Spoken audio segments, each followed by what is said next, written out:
Dr. Don Baham, a community access television producer and the host of an ongoing weekly cable television series, Conversations with Dr. Don. I'm also a retired clinical psychologist and a certified Creole, born and raised in New Orleans, Louisiana. The program you're about to watch, one of a series of 16 or so individual broadcasts, came about because I wanted to record and share with you highlights of the 2007 Creole Heritage Celebration in the beautiful and historic city of Natchitoches in northwest Louisiana. I wanted to do this because I'd heard good things about this organization of Creoles from a number of sources. An organization that tracks the Creole diaspora? When I grew up in New Orleans in the 30s and 40s, I knew of no formal organization of Creoles like the Creole Heritage Foundation of today. I only knew of the local, more or less, neighborhood social organizations like the Autocrat Club in New Orleans. Well, like so many young Creoles in the 40s, returning from military service to other parts of the country, I lost touch to a large degree with the New Orleans Creole-style community. Now, the city of Los Angeles Creole community in the 50s through the 70s provided a modicum of Creole community, but nothing like the Creole community in New Orleans in the 30s and 40s. And then moving out of Los Angeles proper into the larger Los Angeles area suburban community further isolated me from my cultural upbringing, and not to mention moving to Oregon 13 years ago. Ever find yourself in a place where you see someone that has a look or a flavor about them that suggests that they might be a Creole or whatever, only to discover that it is more how they look physically that caused your misperception? Now, of course, I love where I live now in the rainy Pacific Northwest, but if there are any Creoles up here, I haven't seen any. So that's why I decided that I had to come to the celebration. And I'm so very glad I did. I can't put into words the feelings of joy and connection that I felt at the celebration and am still feeling today. That feeling of joy and connection was certainly encouraged and facilitated by the warm and gracious welcome and ongoing support and assistance of Mrs. Janet Rabare Colson, the Executive Director of the NSU Creole Heritage Center, and her eager, dedicated staff. I can't thank Mrs. Colson and her staff enough. I believe that the flavor and essence of what it's like to be Creole comes through in the speeches and presentations that you will see and hear in the series of broadcasts that comprise the complete program. I believe that whether or not you're a Creole, you're bound to learn more about us, our heritage, and our love of life. I hope that after viewing any or all of this series of programs, you viewers might become encouraged to find more of the fun and love of life in your own particular culture. So, enough of my talk, and on with the program.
Starting at the end is Mr. Louis Metoyer. Next to him is Dr. Pete Gregory. Then Terrell Delphin. Mr. James T-Boy Beardo. And myself, Jeanette Colson. I would like to start off by asking each member of the panel to introduce themselves and talk a little about their connections with the Creole culture, the formation of our coming together and creating this huge renaissance that has come to be. We're going to allow each member 3 minutes initially. Rosa Fields has a big hook, so watch her and she will alert you. So I'd like to start off with Mr. Metoyer. Well, if you were real fortunate this morning, you heard my presentation and that kind of detailed who I am. But I'm the executive director for the Bayou Talk newspaper. There were several events that Bayou Talk, accomplished over the years that kind of led up to Creole Heritage Day.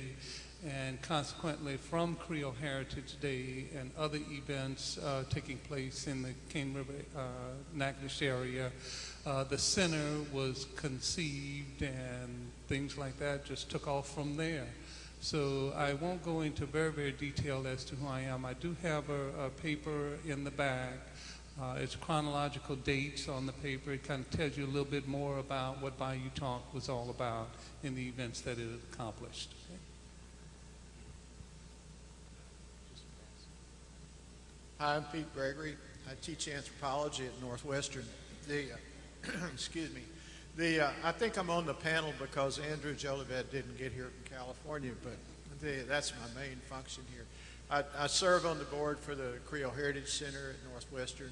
I've been working with the community at Albertville for maybe 35, 40 years off and on in one capacity or another. I've done archaeology on Creole sites on the river. I excavated at a site I like to call Marie Therese Coincoin's house. Some archaeologists disagree with me now, but I still call it Marie Therese Coincoin's house. They also dug at the Baden Rock House, which is a 1780 house, Creole house on Cane River. It's the oldest post in the ground house in Louisiana, one of 4 left in the United States. So that was my first initial contact with the community, I think. They came and asked me to help them with some excavations at the house when it was being restored, and I've been hanging around, eating gumbo, learning to speak Creole a little bit, and been with this community a long time, so it's kind of my home. My connections to the community are a little different. I just came here and went down the river because I grew up on the Mississippi River where it was very flat and people grew cotton, and my family was Catholic, so I was home on Albertville, and I appreciate people for letting me be home. My ancestry is mixed. It's Anglo-American, German, and Indian, American Indian, and no, I'm not a Caddo. But on the other hand, if you have questions about that later that you didn't get to ask Bobby or Robert, maybe I can help a little bit about the Caddo, other connections to the community here. I could speak to that a little. And so pass it to Terrell Delphin. We call him Mr. Creole. And I think most of you probably know Terrell already, but if you don't, here he is. Thank you, Doc. Good morning to everybody.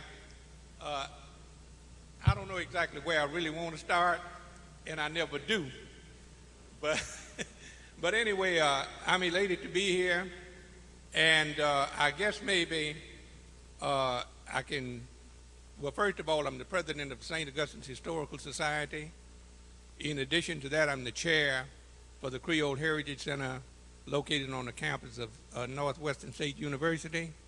And I got involved in this process strictly, I always say, by accident. I was formerly, prior to retirement, employed by the Louisiana Department of Agriculture and Forestry. And in the 90s, Congress was charged with the responsibility of doing research. They charged the National Park Service, with the Department of Interior did, to research the possibilities of creating a Creole national park and heritage area in Natchitoches Parish along the banks of Cane River. And up to that time, I wasn't interested in culture, recreation, tourism, or anything but fishing when I got home on Saturday morning. But after I read the legislation, the proposed legislation, it became apparent to me that there were no adverse effects on the integrity of the landscape or anything of the agricultural community, but I saw so many possibilities. Being from Cane River and documentations that in descriptions of the people on Cane River, and it never satisfied. I was never satisfied with what outside authors had come in and how they had interpreted the culture and the life of our people. So I saw that as an opportunity through the National Park Service and the Cane River Creole National Park to get involved in it. And so I decided to take some leadership, and that's how I got involved in the process. And I want to tell you that it has been a wonderful experience simply because we as a people have, even though we are indigenous people and we were here before the American government, our ancestors were here before the American government was established. And but yet and still, we've never had, up until now, proper turf to know exactly where we fit in the overall American population or culture. And it was tough in the beginning because I've developed what I call the science of captivative mind management. And we are all victims of captivative mind, the science of captivative mind management.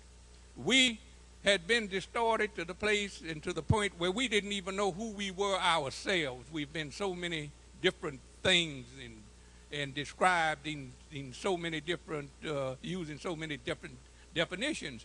And so I'm gonna give the mic to my friend T-Boy here in a minute. But one of the things that I want to say is that it's been a pleasure. My family and I, we've dedicated our lives to this movement, and we are so enthusiastic about where we are and where we've come from and where we are going in the future. And at this time, I'm from Cane River, and one of the things about so many different books and dissertations and theses and everything has been written about Cane River until we think that Cane River is unique.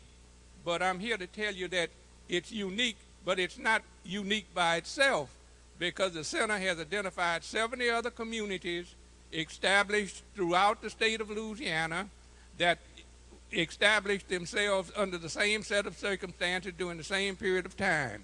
And T-Boy is from the home community of my wife, Creole Cove, Louisiana, which is located in St. Landry Parish, and I'll present to you T-Boy. Thank you all for having me here. As you can see, I'm well known as T-Boy. It's kind of like Elvis. Around here, I just have one name. My actual name is James Leonard Beardo. As Terrell said, I am from a little community called Creole Cove in northwestern portion of St. Landry Parish, about 8 miles from Ville Platte, to give you a reference point. Creole Cove's been around since around 1860. Another Creole community established at the many there are in South Louisiana. As Terrell said, also I'm a cousin of Lily's. We share some great grandparents. We're not first or second cousins, but we're somewhere along the line. We are related. And well, to tell you the truth, everybody from Creole Cove was related some way, shape, form, or fashion. So, but Terrell, I'll mimic a lot of what Terrell said, and I won't hold you that long, but this whole idea of Creole got started from two guys sitting on the edge of a bed in his bedroom. And don't mistake that. I'm leading you on this way. I was at Terrell's house. Was it a Christmas festival? One Christmas festival, and he and I got to talking about this Creole activity taking place, the National Park Service and everything else, and we decided we had a thought. this is an opportunity for us to establish or reestablish our identities and sort of come out of the closet. It's been years and years and years since we really knew who or we had really had the opportunity to express who we are. Terrell came up with a very nice, what's the theory of captivated mind? Captivated mind management. Okay, I'm sorry. Terrell has come up with this great long theory of captivated mind management. I'll put it in simple terms. When I was a kid, I used to always hear, that's what they say. That's what they say. Whenever you had a question about yourself, my parents said, well, that's what they say. I never knew who they was. Never got a Christmas card from they say. Never got nothing from they say. So it was always, I always wondered, well, who in the hell are they say? So I figured out that they say is exactly what Terrell says about captivated mind management. I learned that I am who they say. I am they say if I want to be. And we worked and thought and conjured up this entire, what has become larger than we ever thought it would. Actually, we kind of thought this was probably not going to go very far.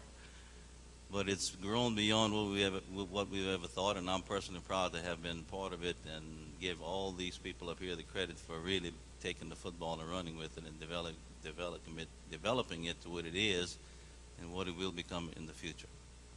Thank you very much. Thank you, T-Boy. I have a couple of statements that I want to read, and then I'm going to ask for the panel's feelings or comments. The first one is, to say you're Creole normally elicits the question, what is Creole? Once given, it almost always needs to be defended. It is very rare that identifying oneself as Creole is accepted or understood. The main factor for this is a lack of education about the culture and heritage. Promotion of the history of Creole people from its creation to its existence today is vital to the survival of this important American culture.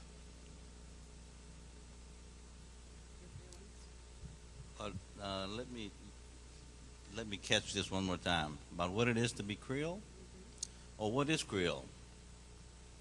Well, I can only tell you my own personal experience. I don't know if I've ever had I guess maybe nobody does have an exact definition of what is Creole. Growing up in Creole, it was strictly culture. It wasn't, Creole today is defined by other people as, it can be racial, it can be cultural, it can be a multitude of things. You grew up with people who were predominantly Catholic, Southern people in South Louisiana who were predominantly Catholic, who looked like everyone in this room looks. We had all different shades, we had all different sizes, we knew who family was. Nobody questioned anything. Being Creole was just, we all had the same thing in common. Nobody really questioned it around anybody. Till today, I don't know if I can give an exact answer what Creole is, because to me, it's easily recognizable that you have a lot of things in common. I can look at faces in here that I don't even know and know that they are Creole. A lot of things we did together where everybody who went to the dances together were all Creole folks. We all danced alike. We spoke French. Unfortunately, I didn't learn much of it, but I can understand a few things. Being Creole to me was very cultural. I never knew how to really identify it. We've thought over the years of trying to come up with a definition. It's very difficult to do. My aunt we used to define it by who you knew. I remember when I was in high school and college, I'd bring folks who weren't from the Creole community back home, and one of my mother's aunts lived there, and we'd go visit her, and Aunt Josephine, the first question she had to this strange person, male or female, was who's your people, chef? And as soon as you started, as I'd say, calling your heritage, she knew someone who was who you were related to that automatically qualified you as being a part of the family. That's I don't know if I've answered the question, Jeanette, but Well, mainly what I'm after is not so much to say what is the definition. I'm saying that we have to defend our definition. And I believe that the main reason for that is the lack of education and of not only the Creole, not only the people that are Creole, but the general public. There is a lack of education as to our culture, our history, and I think one of the main products that kind of gives the best explanation is the film that we did called A Spirit of a Culture. Thank you, Jeanette.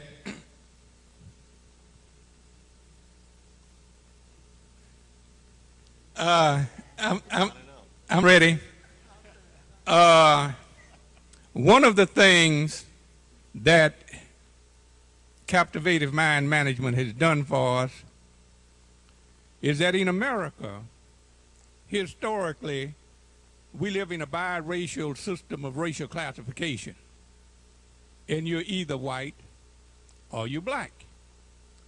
Okay, now, to tell you where Captivative Mind Management comes in to play, in white America, there are many cultures of people who make up the white race in America, what is known as Caucasian people. But ironically, in black America, it is inclusive. So race has been the dividing thing. Now let me tell you what makes me and cause me to be comfortable with discussing this issue.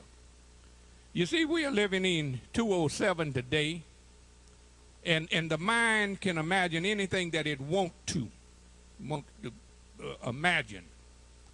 So you see, today, well, not today because we are overcoming, but say 10 years ago, if you told a person that you were Creole, that meant something to the person who asked the question simply because they were in the process of defining you to their particular satisfaction and you not being in a position to be able to tell them who you are.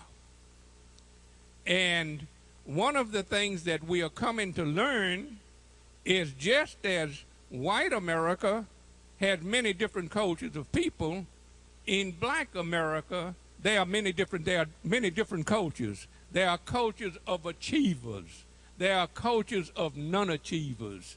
There are cultures that belong to certain churches. And so we have grown. One of the things that made me feel so good, I went to the Zydeco Awards deal over in South Louisiana about 3 or 4 weeks ago, and everybody that took the stage introduced themselves as attending this function and so proud of their culture. 15 years ago, you didn't hear people didn't even know what culture was. You see, it was all race 15 years ago. I remember we were in New Orleans at a conference, and Nick Spitzer, we were at Tulane University, and the big conversation was all about, well, what is Creole? They never asked who are Creoles. They said, well, what is it? And so they were trying to define it. And so, you know, I think that I said that divine intervention caused me to get involved in this movement because I didn't have sense enough to even really know what I was doing, but I couldn't, you know, it was a soulful thing that caused me to feel like I wanted to be free and free my people. And so the issue I was talking to Nick And I've talked to Barry Onslett and all the authorities in South Louisiana who told me, say, y'all just can't do what y'all talking about doing. You'll never accomplish it in a lifetime. That was 15 years ago. And I say, well, maybe we can't. But I told Nick Spitzer, I say, you're trying to define Creole and you can't define it, and you a learned historian, and I don't know what all he is, but he's a heavy hitter in the field of history and what have you. I said, I can define it in 2 words. Using 2 words, I can define Creolism. I say it is an ethnicity and culture. That's all it is. I said, but now the thing that I forgot I wanted to tell you, and I don't want to use all the time, but if I need to, I will. Okay, I will.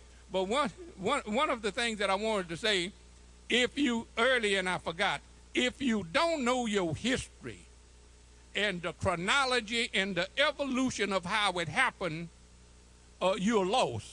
Now, this is what I want to explain to you.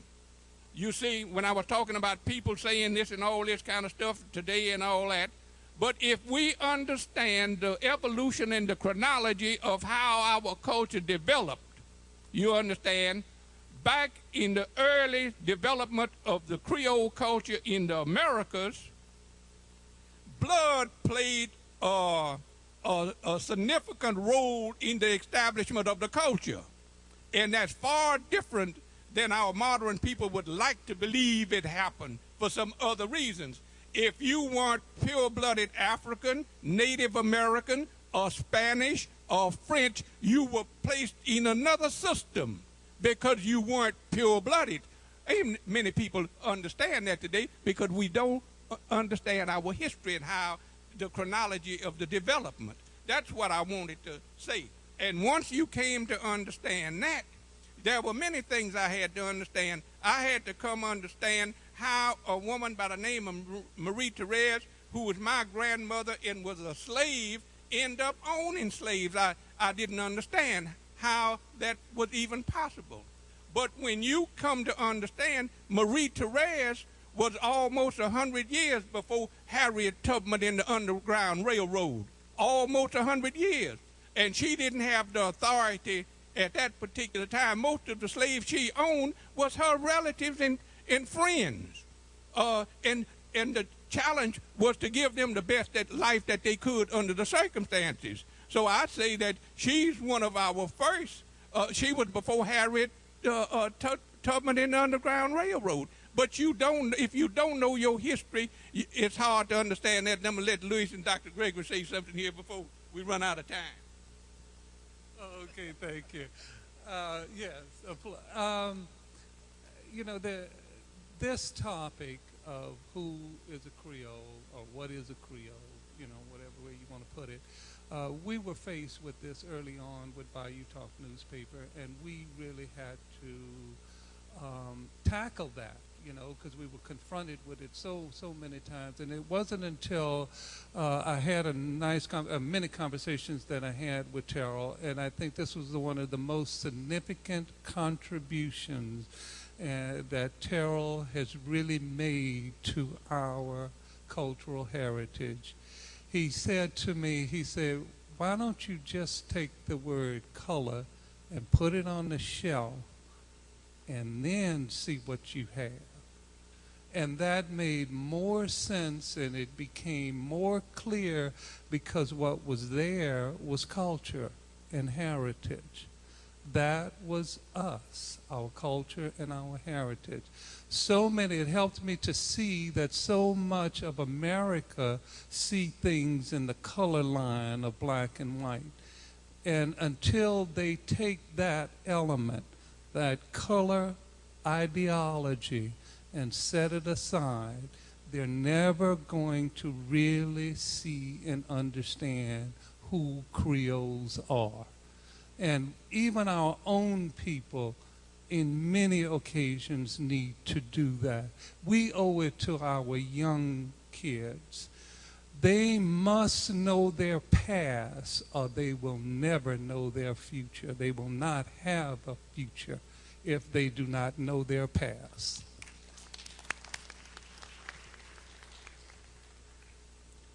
I guess it's my turn. I'm an anthropologist, and anthropologists have been saying what Terrell and Lewis just said for almost 100 years in North America. And lots of anthropologists probably should have flunked that first course in college. But we normally deal with culture. That is what anthropologists do. Sometimes it's live people's culture. Sometimes it's the culture of the past. And so that lesson that Terrell is trying to get everybody to understand, that's what I do for a living. Somebody said, you once preached culture. I met a kid that I taught 20 years ago in a mall somewhere the other day. And she walked up to me and said, well, I remember, culture is learned human behavior. And I was so proud of her. 20 years later, I got the message across. And I'm very proud of Terrell. Terrell got the message without ever taking a course in anthropology. Terrell got the message simply because he's a real caring human being. And that's the message I think we need to share. And culture is what gives us our own identity, what kind of tells us who we are. And I always like the Creole community particularly because, when you guys introduce somebody, like T-Boy said, you don't just introduce somebody. They'll just walk up to you and say, who are your folks? And I'm always the guy without any folks. And it doesn't make any difference. They say, well, you know a little French, and you can eat a little gumbo, and you hang out, and you know the rules, and you make I'm sort of the adopted Creole, and I'm proud of that.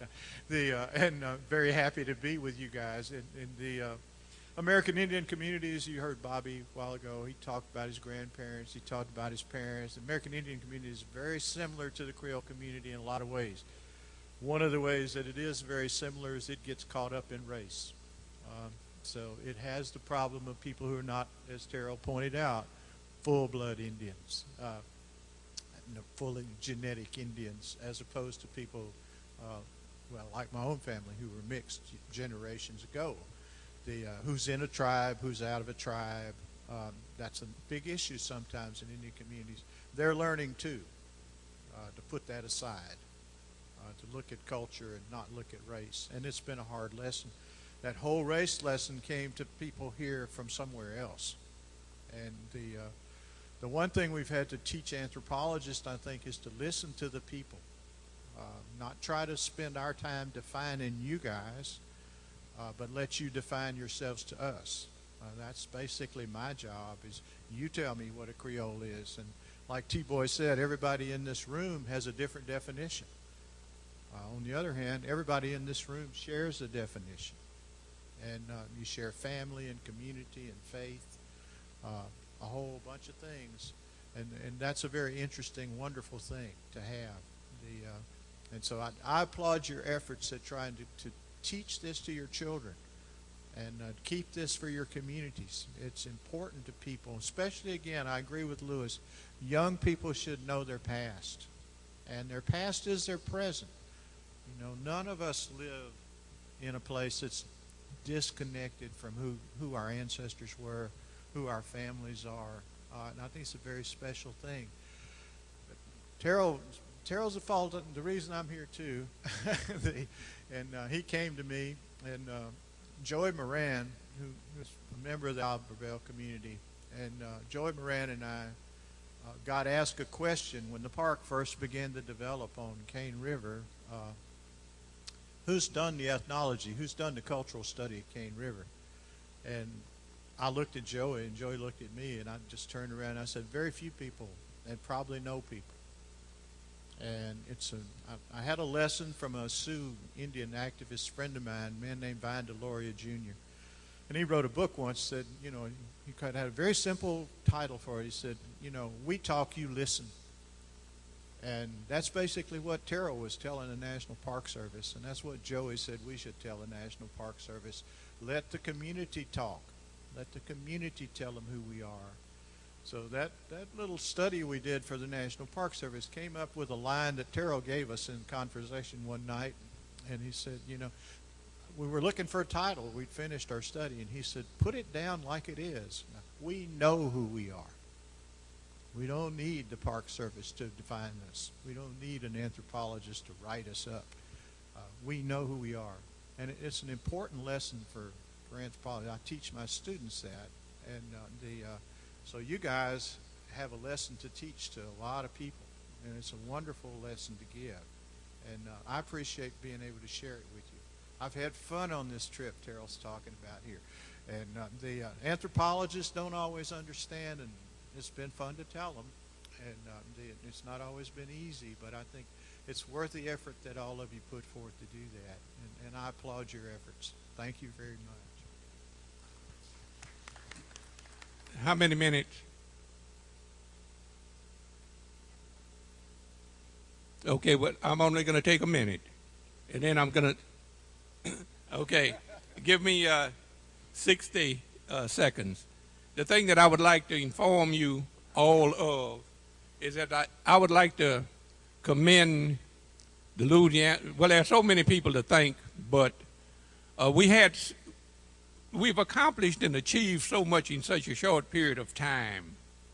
And I want to pay tribute to Jeanette Colson and her staff and the people at the university and everybody who cooperated with us. You know, to take an idea and bring it statewide and then national, connect, and then global. How many of you know that according to the best figures available, there are over 55 million Creoles living on Earth? Over 55 million. And we've connected with Creole colonies and groups in the Caribbean, in Australia, in France, in Canada, in the Bardian Islands, and all across the world. So it's just fascinating to me and rewarding to me to be part of an idea that just took wings. And all of you have participated in some form or fashion with your participations, with your support in everything. And we want to applaud you for being supportive of the idea and helping us to make this effort a success. And I just wanted to thank Jeanette and her staff, and let's give them a round of applause.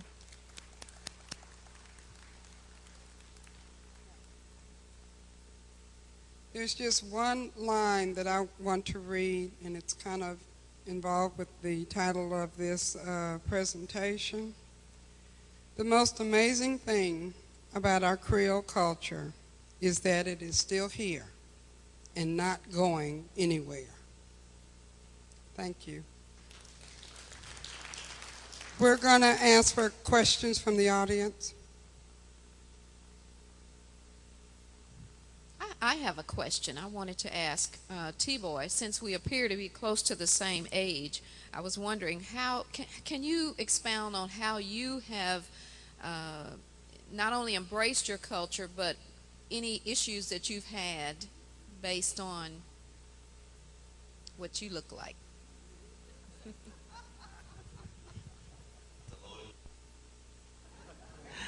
I don't know what you're seeing.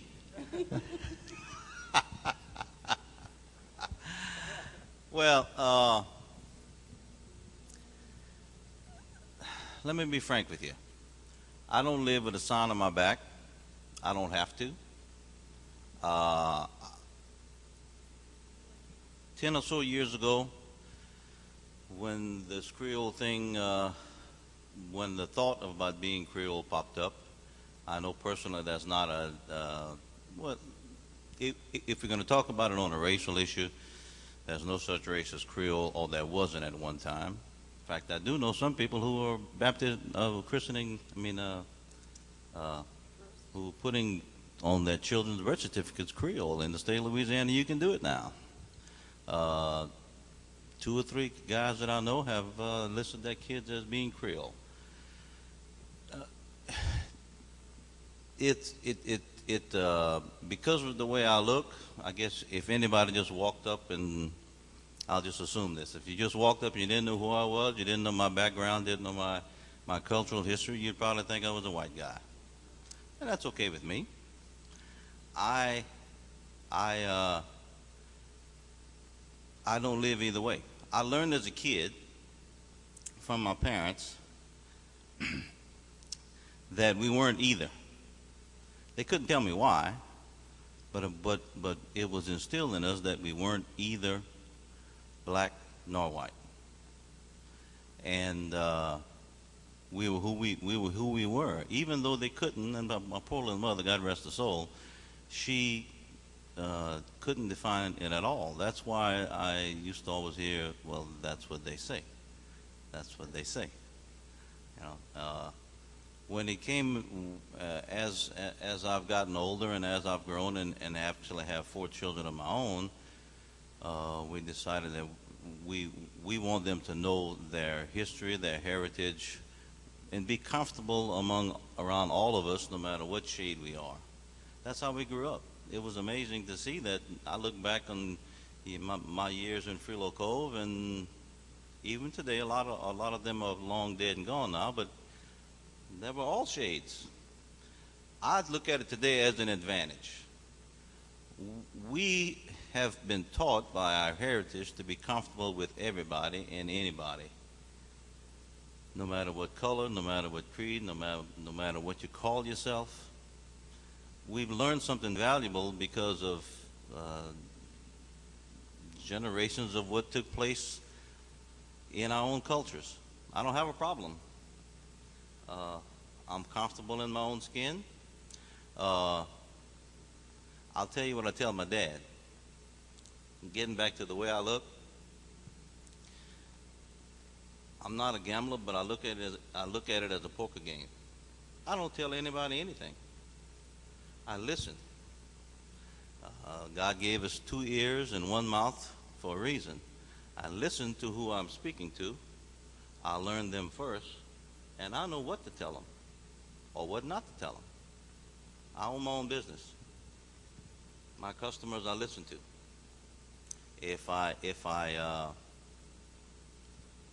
I tell my dad, don't. It's almost being a Creole is almost like playing poker with 5 aces in your hand. You want the other guys to bet because you know you got the winning hand. Don't fold. Don't show them your hand. Listen to them. Let them tell you what you need to hear, and you handle it accordingly. I hope I've answered your question to some degree.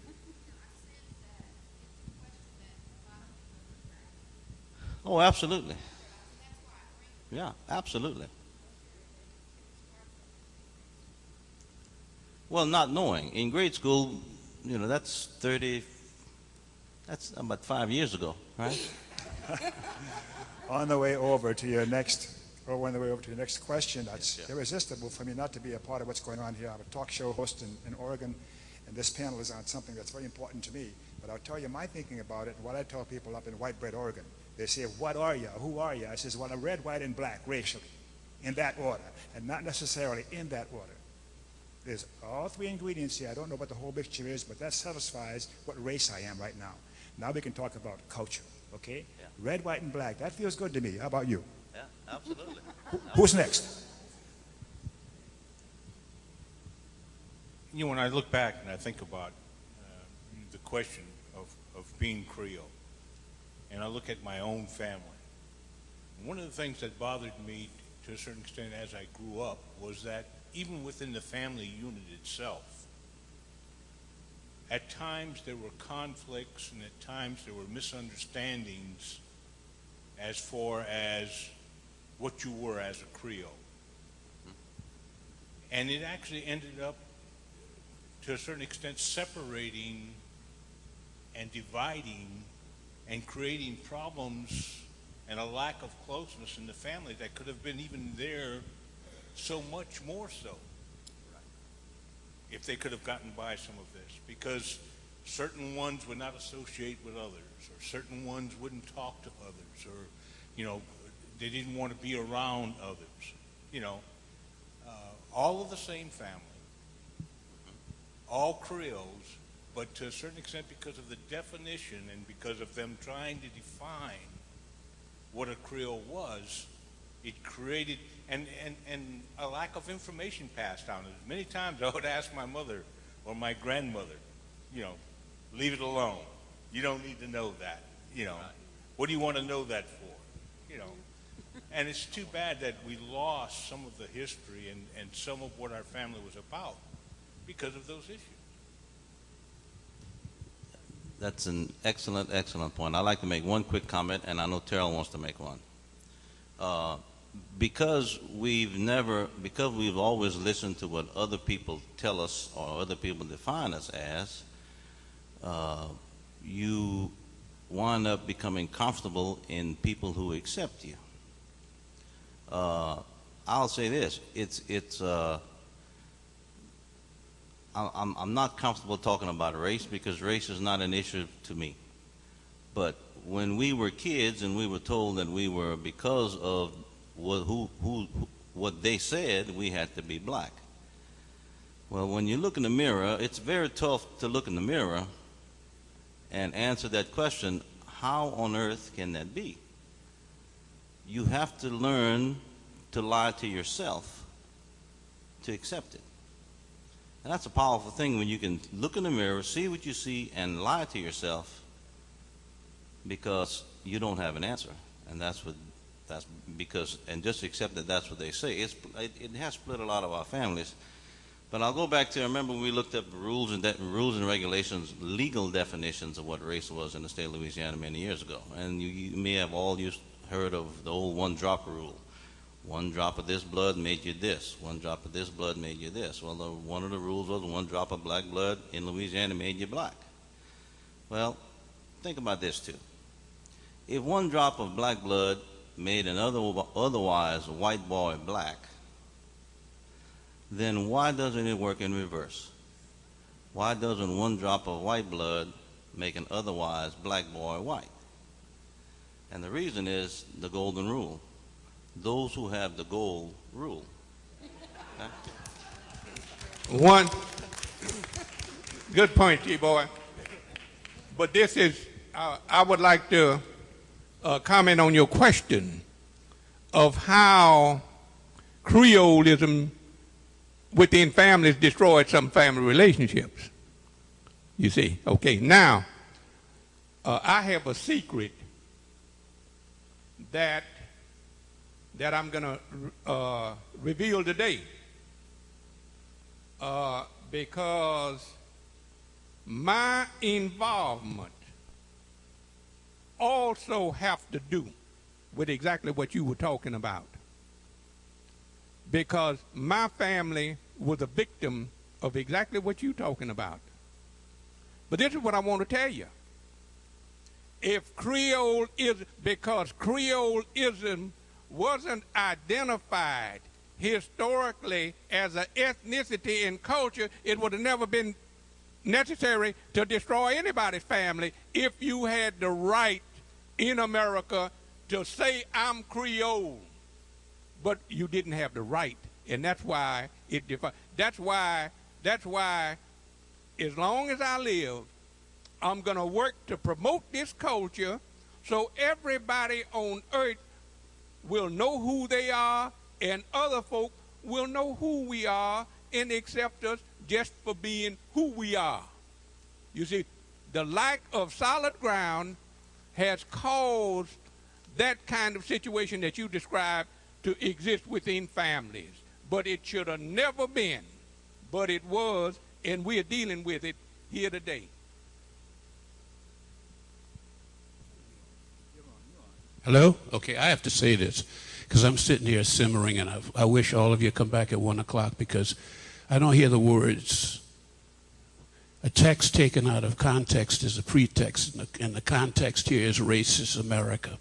The rules in Louisiana.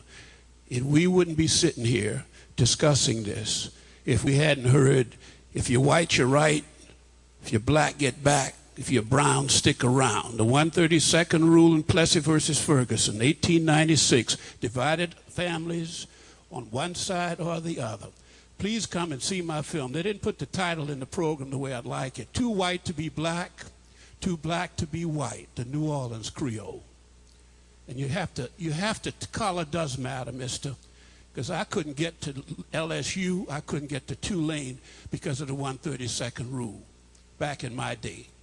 I had to go to the University of Michigan with an out-of-state aid grant of $750. Color does matter. And you get that look.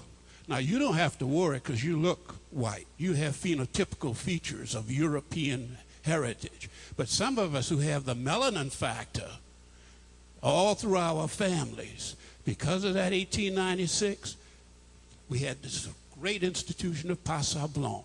Is who's putting food on the table, what jobs you get. Oh, I got a lot to tell y'all. I'm going to stop here. Come back at 1 o'clock.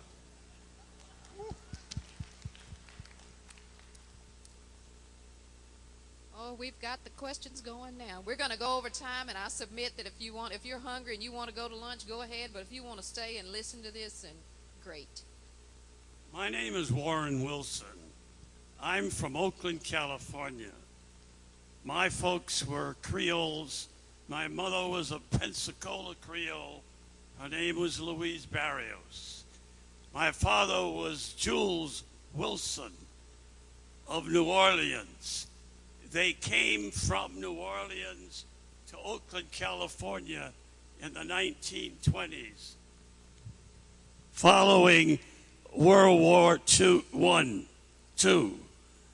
I, I guess it was, yeah. But the important thing is how our family of Creoles rose. My brother Lionel Wilson became the first black judge in Oakland, California.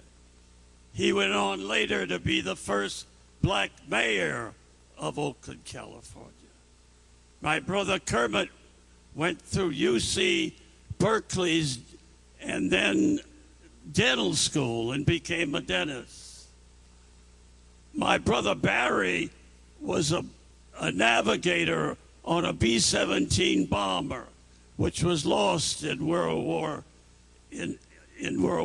II. He was a victim of prejudice, but he surmounted it because he looked white. And then I went on and had an interesting career, and I've just written a book about it. It's called Memoirs of a Creole Son.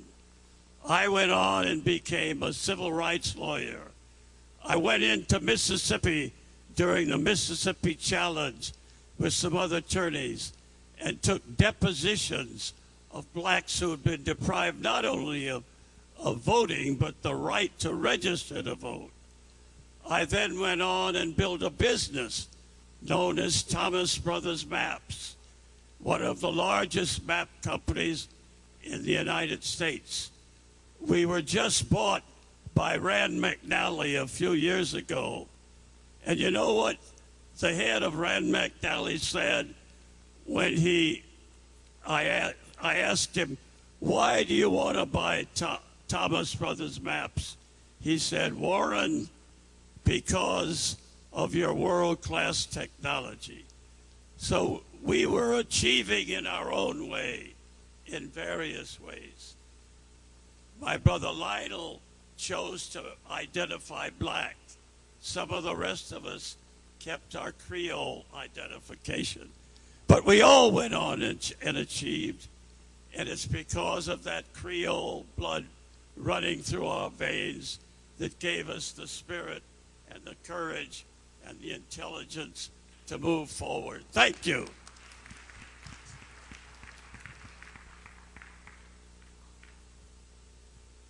It all goes back to the golden rule. T-Boy, I like what you said. Because it's based on that black code when the Spaniards started the occupation or took over. It was a way of identifying to deny, and that is where the problem was. And so then all the other things came into play. The color of this one or that one, etc., how many drops you had of this or that. But that's what it goes back to. It was a matter of ruling to keep the economics where they wanted it. And this is what they got, all of us and all of them, and we're doing it all together. Any other questions?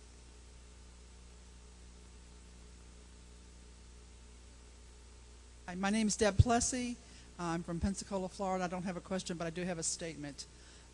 Sir in the orange, I'm sorry, I don't remember your name, But let me just tell you, I am proud to be 62 years old, out of Pensacola, Florida, and I do have Creole on my birth certificate.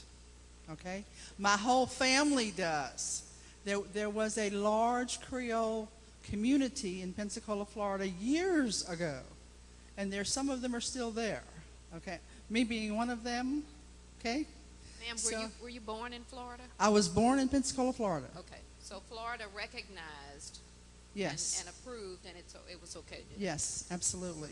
And I've experienced everything that you've talked about today, and it's just wonderful to be one of the majority and not one of the minority.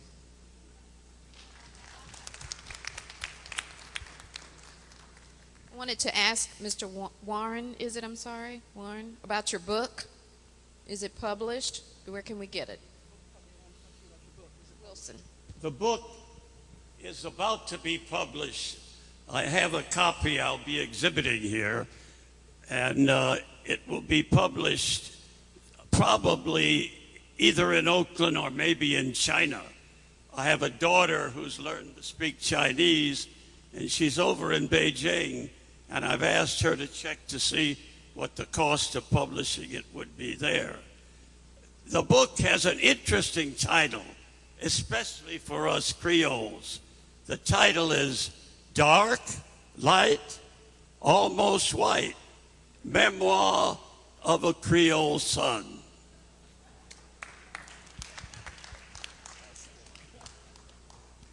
One more question.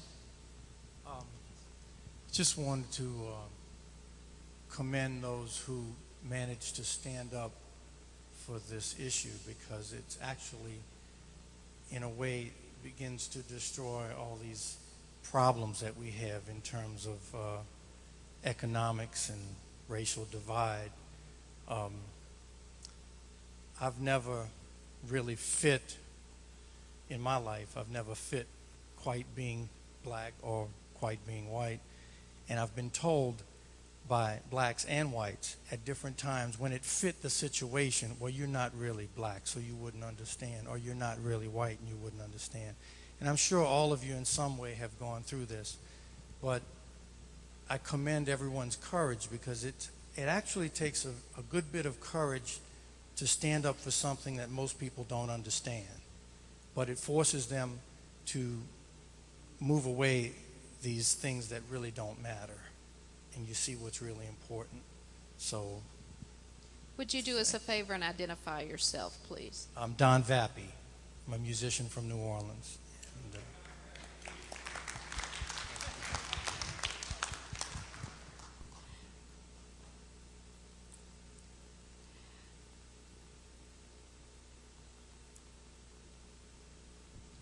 Don Vappy is being modest.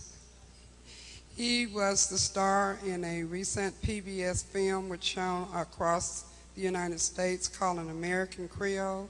That film is screening over in the next room on a periodic basis, if you're able to go and at least see a portion of it. And we're very proud that he is here joining us today. Thank you. What a beautiful, beautiful session.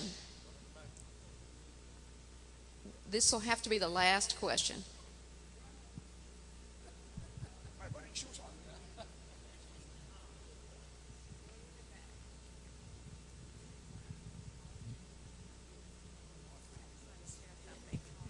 Thank you.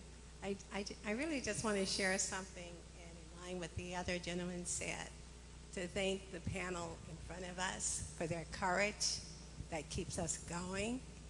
And regarding putting Creole on your children's birth certificates, I've been in California for 44 years, and my boys are now 27 and 29. They were born in a Catholic hospital in Burbank, California, and I put Creole for my information to be registered on their birth certificate. And sister says, you can't do that. There is no such thing. And I said, sister, there is. You're just in the wrong place to know. And I said, but that's what it is. Well, you can't do that. She snatched it out of my hand. She left. She came back. I guess she thought I would be more resigned to her. And she says, well, we have to do something about this birth certificate. We have to change this. And I said, sister, if you change it, I'll sue you. You leave it the way I wrote it. Do not change it. And the other thing, I know it's quick, but when my kids were very young, in preschool, maybe they were around 5, 6 years old, one son is very fair like me, the other one is dark like his dad. So they get this thing from the kids that, okay, well, one of you must be adopted. One of you is not as good as the other. So consequently, my son that looks like me says, well, Mom, Kevin is not as good as, Kevin and Dad, they're not as good as we are. And so Kevin came and he said, well, I belong to the Martin Luther King race. And I said, Kevin, it's not about race, but Martin Luther King is the one we should have tested our courage with. He gave you the freedom to go wherever you want today. So always honor that, because he gave you that freedom. I had a chance to fight when I was at Southern, and my girlfriend, who was black from Southern part of the state, we were so scared. We didn't know what to do. We closed the blinds and we went under the bed. We were really scared because they were putting dogs out on people and everything. And but anyway, I tried to get them to know, and they do know their history. So we went to a wedding in New Orleans, and after a while, my son, Kevin, the oldest one, he came up to me and he says, Mom, I'm Creole. Then he saw we are a rainbow of people. We have the same culture that he experienced at home, the same foods, and it was a revelation to him. So they know who they are. I have nieces and nephews who don't know who they are. But my kids have been coming and being introduced in the culture we were raised in for years. But I do applaud all the energy that the panel before us do for us. And if I wasn't so old, maybe I could do more, but thank you so much. Thank you. Again, what a beautiful session this is. It can only get better as we learn and grow and become more encouraged to talk about the courage that all is needed in order to be able to discuss this in America today. So I want to thank the panelists. Great job. It is now time for lunch, and Mrs. Colson tells me that there's a list in the foyer out there. Of course, you're free to go wherever, and please come back at 1 o'clock. Thank you, ma'am. Thank you. Now, Great.